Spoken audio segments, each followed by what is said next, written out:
Hello everyone, happy Tuesday. Today we are studying lessons from the history of Israel. This is lesson 6 of our quarterly, and we are on Tuesday's lesson, section 3, Immorality.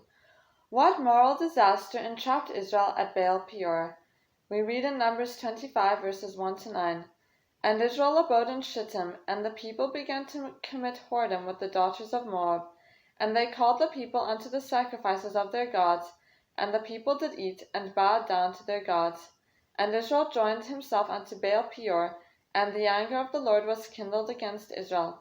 And the Lord said unto Moses, Take all the heads of the people, and hang them up before the Lord against the sun, that the fierce anger of the Lord may be turned away from Israel.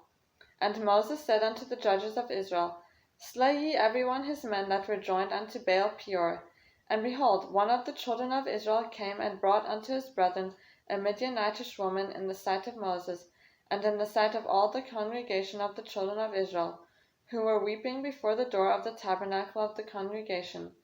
And when Phinehas the son of Eleazar, the son of Aaron the priest, saw it, he rose up from among the congregation, and took a javelin in his hand, and he went after the man of Israel into the tent, and thrust both of them through, the man of Israel and the woman through her belly. So the plague was stayed from the children of Israel, and those that died in the plague were 24,000. So we see here that the Israelites, or at least some of the Israelites, went to a party with the Moabite people, and they committed sexual immorality with the Moabite woman, and they also were involved in idolatry. And it was only when those who were persistent in open sin were removed from the congregation that God could bless the congregation and remove the plague. So it is with us today. If there is someone who is living in open sin in the church, we cannot allow that person to remain a member. If they're persistent in sin, we must remove them from the church so that they don't cast a bad influence upon others. In Patriarchs and Prophets, page 454, we read, At Balaam's suggestion, a grand festival in honor of Midianite gods was appointed by the king of Moab, and it was secretly arranged that Balaam should induce the Israelites to attend. He was regarded by them as a prophet of God, and hence had little difficulty in accomplishing his purpose. Great numbers of the people joined him in witnessing the festivities. They ventured upon the forbidden ground, and were entangled in the snare of Satan. Beguiled with music and dancing, and allured by the beauty of heathen vestals, they cast off their fealty to Jehovah. As they united in mirth and feasting, indulgence in wine beclouded their senses and broke down the barriers of self-control. Passion had full sway, and having defiled their consciences by lewdness, they were persuaded to bow down to idols. They offered sacrifice upon heathen altars and participated in the most degrading rites. So here we see that when Balaam was unsuccessful at cursing Israel earlier, he gave another idea to Balak, and that involved getting the Israelites to sin.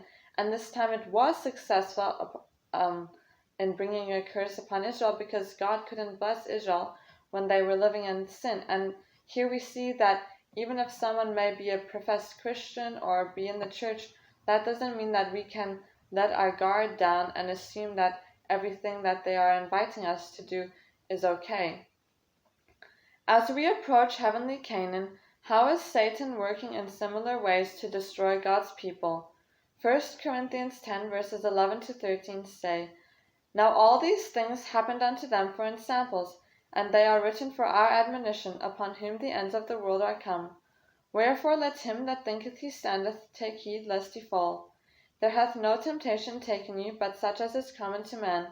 But God is faithful, who will not suffer you to be tempted above that ye are able, but will with the temptation also make a way to escape, that ye may be able to bear it.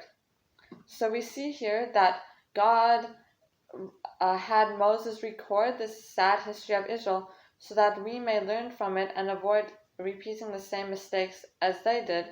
And we see here that in our own strength, we cannot resist the temptations of Satan, but God is faithful, and he has promised to give us the power to resist those temptations and to make a way to escape. We read again in Patriarchs and Prophets, Satan well knows the material with which he has to deal in the human heart. He knows, for he has studied with fiendish intensity for thousands of years the points most easily assailed in every character, and through successive generations he has wrought to overthrow the strongest men, princes in Israel, by the same temptations that were so successful at Baal Peor. All along through the ages there are strewn wrecks of character that have been stranded upon the rocks of sensual indulgence. As we approach the close of time, as the people of God stand upon the borders of the heavenly Canaan, Satan will, as of old, redouble his efforts to prevent them from entering the goodly land. He lays his snares for every soul. It is not the ignorant and uncultured merely that need to be guarded. He will prepare his temptations for those in the highest positions, in the most holy office. If he can lead them to pollute their souls, he can through them destroy many. And he employs the same agents now as he employed 3,000 years ago. By worldly friendships, by the charms of beauty, by pleasure-seeking, mirth, feasting, or the wine-cup, he tempts to the violation of the seventh commandment. Satan knows that one of the strongest temptations and one of the sins from which it is the most difficult to recover is the violation of the seventh commandment, and that is why he is so determined to get people, especially professed Christians and those in position in the church, to commit those sins, because that will cast a bad influence upon others. So may God help us and give us the strength to remain pure so that we may enter the heavenly Canaan. Amen.